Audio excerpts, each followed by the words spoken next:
Nvidia stock. We need to talk about it. We need to unhype it. Okay. So should you buy Nvidia stock today? Simple answer is definitely not, unless you are very emotional in investing. What does that mean? Well, it means that you follow hype, you follow trends, you look at what went up by a lot and you buy into that, hoping that it goes a little bit higher. And yeah, I don't know what the plan is after that, but yeah, let's just talk a little bit about some stats here. So companiesmarketcap.com, total companies, total stocks, more than 10,000 here. Total market cap, a little bit over $123 trillion. And then the world GDP was about 100 trillion 2 years ago. I think total world GDP, let's take a look. Today, how much is it today? 17, 107, 105, I'm not sure. 106, 2023. I don't know. 111 trillion. What? 100,000 billions. Okay, so whatever. Let's say $110 trillion. Okay. So you're buying into a company that has a market cap of almost $4 trillion. What is your plan? What is your investment strategy? Okay. So anytime you invest outside the S&P 500, you risk, well, first of all, you risk losing money, which is what will often happen when you have absolutely no idea what you're doing. The most common way to lose money in the stock market is to buy high and sell low. And you will laugh at that. And how stupid can someone be to buy high and then sell low? But it's very simple. People look at the stock price, they see, oh, it went up a lot, and then they buy into it. And then guess what? The stock price goes down. And then they sell out of it because they see people are very inexperienced. They don't want to lose money. They didn't expect to lose money because I don't know, stupidity is overwhelming. Stupidity and emotions is overwhelming logic and intelligence, and they definitely do not expect to lose money on a stock that already went up a lot, which is actually the opposite way you should think about stuff that goes up vertically, is that there is a lot of risk about it. Okay. Um. So yeah, what is your plan? What's your strategy? How are you going to make money? First of all, how? So Warren Buffett says the first rule in investing is, number one, don't lose money, and number two is also do not lose money. So are you going to lose money with this? I would say there's a very high chance that you lose money by buying into a number one market cap stock at $4 trillion that was 300 billion just 2 years ago. Okay. So what's your plan? Buy into at a 3.9 trillion, at 4 trillion, and then sell at 5? Make some quick gains, gamble a little bit, speculation, complete speculation, just buying at this price at 159 and selling at 200? What's your plan? You know what I mean? Make a strategy. What's your investment strategy? Where did you learn it from? Did you make it up yourself? Do you know that it's gonna make money? Are you gonna make money, or do you have any other examples of you making money using this strategy of buying very high after a an asset went up parabolically, after the share price went up vertically? Are you gonna make money using that type of strategy? I'm gonna tell you for sure right now that you will not make any money. You will actually lose money. You will basically buy in high and sell low, which is yeah, what retail usually does. They chase up hypes. They look at Tesla after 2020, or I don't know, anything that went up a lot. So Tesla again went up vertically for a while, and now, as you can see, it's been trading just sideways, zigzagging along. You have no idea what you're doing if you're buying it. You have severely underperformed the stock market if you bought in here, for example, in 2021 after it went up vertically. Even here, if you bought it here, you're breaking even basically after 4 years. Surprise, surprise, the S&P 500 did not go vertically, did not go horizontally, did not go. It increased a lot in price. Okay, beginning of 2021, it's over. it's up over 60% plus the dividends. You have to count the 2% or whatever dividends there are. So as you can see, this is trending up and up and up. The way to make money is buying low and then selling high. So where would you have bought Tesla? You know, here, 2019. If you bought it here, you would have been very smart with your money. You would have made a very good investment. You would have been one of the first to invest. And if you had been selling along the way, you would have a lot of gains right now. But after something goes up vertically, it's extremely hard to make money, especially once it reaches a $1 trillion market cap. Okay, and it's in the top 5. I mean, where is it gonna go? Who's gonna buy it? You? Some more of you? The retail? It's not gonna drive the share price higher. So anyway, that's speculation, buying so that in the hopes that it goes up some more.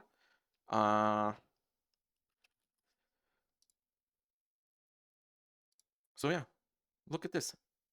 2021, it had a price of $33, and then it went down by almost 70%. Why weren't you buying here? You know, when the price was in the toilet, $11.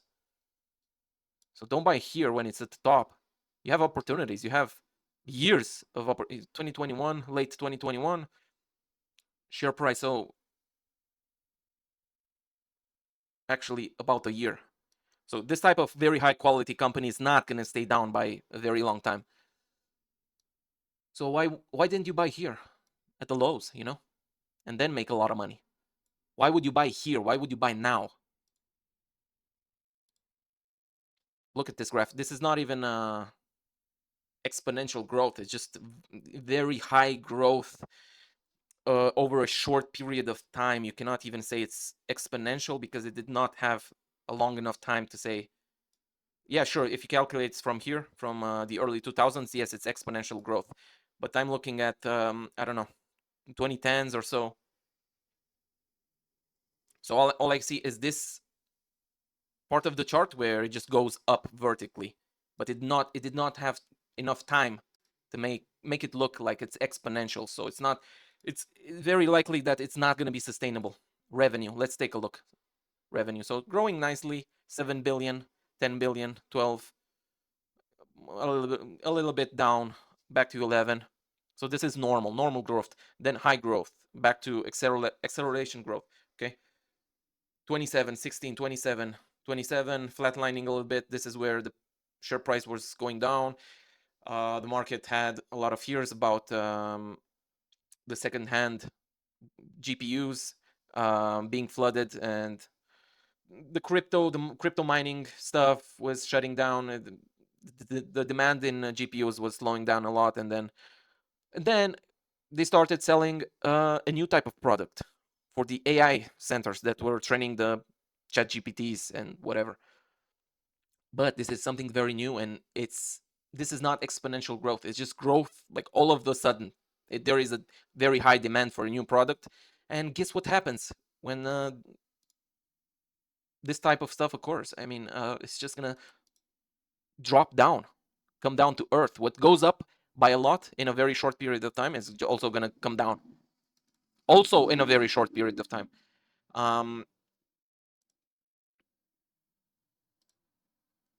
Let's look at the net income. So in 2022, 10 billion, and now it's raking in 70 billion, 76 billion, and the price is so expensive. The ratios are so bloated. I mean, forward P 30, P ratio right now at 50. The company, the management does not want to buy back shares at this price point. Okay, so they don't really. Yeah, they're doing a lot of repurchases, but only because they have to. They have all this excess cash on hand, but they're buying. This is just burning money. But they have to burn this money, I guess. They don't have anything else to do with it. They are reinvesting in the business as much as they can, but I mean, what are they gonna do with the rest? So they buy back shares. So this is horrible. It's gonna be horrible because the price is just gonna come down, and they bought back at a very, very bad price. Let's take a look at the balance sheet. Of course, it's gonna be pristine. Cash and cash equivalents. They're gonna be swimming in cash and no debt. shareholders equity ballooning out of proportion. Everything is going to look pristine in the balance sheet. Income as well. The stats are going to be crazy. I mean, gross margins out of control. 70%, extremely high quality company. 51% profit margin, operating margin 58%. I mean, this is just crazy. Of course, when there's a new product and there's a lot of demand for it and you have a lot of pricing power, this is just gonna happen to you as a company. So yeah, but this also can happen declining. So it was sitting around 65%, went down to 55, from 37 operating margin down to 20%, from 36 down to 16, from 30 down to 14. This is called cyclicality in the semiconductor industry. It's normal. Well, guess what's going to happen when this balloon is going to pop, okay? When there is no demand for the product anymore, when some new players come along and create their own stuff because it's Nvidia is killing them with the pricing on the equipment, you know? Google can make their own type of AI chips. AMD can come along. Intel can be a new competitor. Qualcomm, even Apple can start making their chips if they decide that, okay, we're gonna need our own AI. We want to make the best type of AI ever, so we're not gonna be buying services from open AI anymore, and we're gonna be working on something ourselves. And also, guess what? We're gonna be making our own chips because we have a lot of talent and experience designing chips on ARM. The architecture is ARM for these type of chips, so they're not gonna need. There will be a lot of new competitors and not so much need for this new product. So if you think that it's just gonna continue forever, this crazy, insane growth in market cap, so yeah, look at this. 2019, around $100 billion. Okay, it ballooned to $600 billion. Guess what happened after that? It popped and it dropped 50% in price. So a lot of people again bought Nvidia at the top and then sold at the lows. Retail was not very happy with Nvidia in 2022 and 2023. After GPT came online, after ChatGPT was released, and everyone realized, oh yeah, these AI chips might be very useful in the future. And then, after some very promising guidance by the management, everyone started piling in. And guess what? It wasn't the retail who was first to buy low, okay? It was the institutional investors. It was people like David Tepper, okay? Okay. Let's see here. David Tepper. History. Let's see when he bought into Nvidia. 2018, 2022. So this guy had Nvidia as the top holding of his, okay? In 2023, Q2 of 2023, let's see. He first started to buy it in early 2023, Q1. Then Q2 was already his top position. Held it there for a while, took a lot of profits, then started selling out of it. Okay, so the smart money makes a lot of money. The smart money is always early, and you're gonna be late. You're gonna be buying high, and then guess what's gonna happen? You're gonna be holding the bag. Okay, that's how you lose money, and that's definitely even if you don't lose money, even if this goes zigzagging like Tesla for a couple of years, because it's not gonna go higher. I mean, you have to be, I don't know, I don't want to say a sociopath or a psychopath to think that yeah, it's just Nvidia is gonna take over the world by becoming this 20, 30 billion to 30 trillion, sorry, not billion, trillion, $30 trillion, and representing more than 25% of the world GDP in market cap of a single company that produces chips. Okay, that's just insanity. You're basically a sociopath at that point if you believe that. But yeah, look at Tesla. If you bought in here, high, here or here, after a bunch of hype, guess what? You would have severely underperformed the S&P 500. You know. So the investors in Tesla that bought with a big chunk and held, they definitely missed on Nvidia as an investment, and the same is going to happen with Nvidia. with, well, not Nvidia overall, but Nvidia investors right now, retail investors that are looking and saying, oh yeah, let's buy here at absolute top. Look at this, absolute top. There isn't another higher price. So their idea is, yes, let's buy here. Not here. They weren't buying here. Why wouldn't you buy here after it went down so much? Why wouldn't you buy here? Buy here. Make easy money. Easy rebound. I bought here, but not Nvidia. I bought AMD because I thought it was ridiculously underpriced. I mean, look at this. It went down by more than 60% almost. So almost 60%. Why didn't you buy here? And you would have made even more gains. And this stock has not hit all-time high, previous all-time highs. It's just on the path of recovery. You have a lot of time. I know this type of moves because they happened in 2021 through 2022. I was looking in very closely at the semiconductor industry because I love this type of industry and I love the stocks in this industry. Broadcom. Why didn't you buy low? Buy it low and sell it high. So 2021 top went down by quite a bit over more than a year period, and then you could have bought it at a very decent price and made a lot of money. And you don't even need to keep it all the way. You don't need to make 500%. You can make 100% and sell out, and then look for another 30% or 20% or 25% trade, because even those 20%, 30%, those are huge. If you can make them often, you will outperform the S&P 500. So that's what we are looking to do whenever we want to invest outside of the S&P 500. The goal is to outperform the S&P 500, unless you're some kind of hedge fund and you're looking to also do a lot better when the stock market goes down. You're looking to hedge your portfolio and have much smaller drawdowns. But yeah, you didn't need 500%. Just buy low, take profits along the way, keep some of it, and get out at some point. Find other trades. The best moments to get out in is when the price goes up vertically. So here, this type of move would have definitely made me get out. As you can see, stock price after that it was kind of a magnet to go back down again. Anytime from what I see, anytime it goes up vertically violently like that, 30-40% in a very quick period, I mean less than a month, I mean it's just gonna heavily correct, and soon. It's not gonna be it's not gonna take long. So yeah, buy low, sell high. Not buy high and then sell when it's still a little bit higher. Makes no sense. What are you trying to do? Chasing hype? Are you gambling? Are you using the stock market as a casino? Wake up.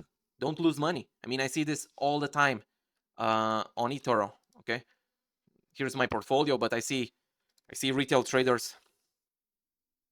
Take a look at Nvidia, and I see people posting here, people commenting, and I take a look at their stats, and they're down a lot of money. And I want to see, like, why are they down so much? How is it possible that these people are losing a lot of money and so consistently? And then over the years, I realized, okay, this is how they do. They buy high and they sell low. So look at this, minus 84%. That's crazy. Minus 43, minus 54. Guess what? What we're gonna find in here? Some crypto, some Nvidia maybe. Just crypto, just AMC. So hype, 97% loss. He invested 9% of his money, lost 97% of it. Hype, AMC. Why would you invest in this garbage? Look at this. Gone up vertically. Well, yeah. A lot of people, a lot of retail traders, retail investors bought in here after it went up very high. And they just held it through, I mean, like this guy. Let's see, what else has not been working out for him? Luna, oh, rug pull. I don't even know what these are. I mean, I don't care. I'm looking to make investments and outperform the stock market. And first of all, the first rule, I always keep in mind, first rule, what's the first rule of investing? Not lose money. Second rule, what does Warren Buffett say? Okay? Always keep in mind, do not lose money. I would never invest in this type of garbage portfolio. Let's see. Archer Aviation, I don't know what that is. Let's see, AMD, more sensible. Oracle, a bit more sensible. Archer Aviation, I think they're aerospace and defense. Spotify, a bit more sensible.